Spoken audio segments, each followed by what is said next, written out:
হাজারো চেষ্টা করেও যদি আপনি ব্যর্থ হন, অনেক বাড়িতে আছে বাবা পরিশ্রম করে,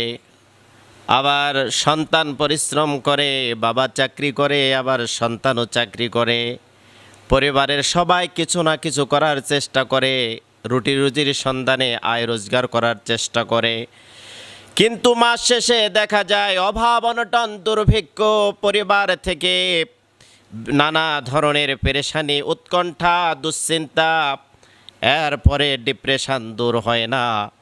আল্লাহ সুবহানাহু ওয়া তাআলার প্রতি ভরসা করে যদি কোনো বান্দা বান্দি